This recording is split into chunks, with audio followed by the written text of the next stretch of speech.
जागतिक मानव अधिकार सुरक्षा फेडरेशन दिल्ली इंडियाद्वारा संचालित नुकत्याच संपन्न झालेल्या तिसऱ्या वर्धापन दिनाचे आयोजन महाराष्ट्रात स्थानिक हॉटेल राजोग MIDC वाळूज छत्रपती संभाजीनगर येथे एक दिवसीय अधिवेशन तसेच तिसऱ्या वर्धापन दिनाचे आयोजन करण्यात आले होते। या आयोजित वर्धापन दिन अधिवेशनात प्रमुख उद्घाटक संस्थापक अध्यक्ष राजेंद्र आहेर, गोरखनाथ गुजर राष्ट्रीय उपाध्यक्ष राम घरात, ऑल इंडिया कार्याध्यक्ष राजेंद्र मोरे, ऑल इंडिया महासचिव advocate Gajanan Thackeray, all India legal advisor Valmik Jadhav, all India सचिव ज्ञानदेव गोंदकर, ऑल इंडिया प्रभारी निरीक्षक जनार्दन पगार, ऑल इंडिया सेल अध्यक्ष यशवंत सिरसाट, महाराष्ट्र प्रदेश अध्यक्ष ज्ञानेश्वर सोनवणे, महाराष्ट्र कार्याध्यक्ष अविनाश म्हात्रे, महाराष्ट्र प्रदेश मीडिया सेल ज्ञानेश्वर मुकादम, इंजिनियर सेल महाराष्ट्र प्रदेश अध्यक्ष दत्तात्रय तळोले, महाराष्ट्र प्रदेश संपर्क प्रमुख अशोक भोई, महाराष्ट्र प्रदेशाध्यक्ष अपंग सेल सचिन पगार, राष्ट्रीय अध्यक्ष मीडिया सेल शोभना पाजगे,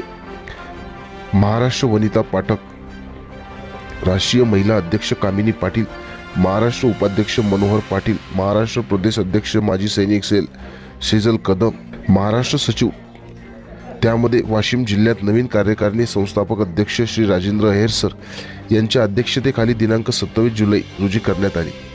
त्यामध्ये प्रवीण साहेबराव कराळे यांचे विदर्भ प्रदेशाध्यक्ष, वाशिम जिल्हा महिला अध्यक्ष सौ उषा जयपाल नाईक, वाशिम जिल्हा अध्यक्ष कालूभाई तवंगर, कारंजा लाड तालुका अध्यक्ष श्री विजय खंडार, कारंजा लाड तालुका उपाध्यक्ष ज्ञानेश्वर वरगट यांची निवड करण्यात आली। कारंजा शहराध्यक्षपदी श्री दामोदर श्रावण जोंधळेकर या सर्व मंडळींना सन्मानपत्र, सन्मान शील्ड देऊन सन्मानित करण्यात येऊन आयडेंटिटी कार्ड देऊन नियुक्ती करण्यात आली। या तिसऱ्या वर्धापन दिन अधिवेशन सोहळा मराठवाडा विभागीय कमिटी यांनी आयोजित केले होते। या वर्धापन दिन अधिवेशन कार्यक्रमाला जागतिक मानव अधिकार सुरक्षा फेडरेशनच्या अनेक मान्यवरांची उपस्थिती होती। कार्यक्रमाचा समारोप राष्ट्रगीताने करण्यात आला। वाशिम प्रतिनिधी विजय खंडार, विदर्भ माझा न्यूज।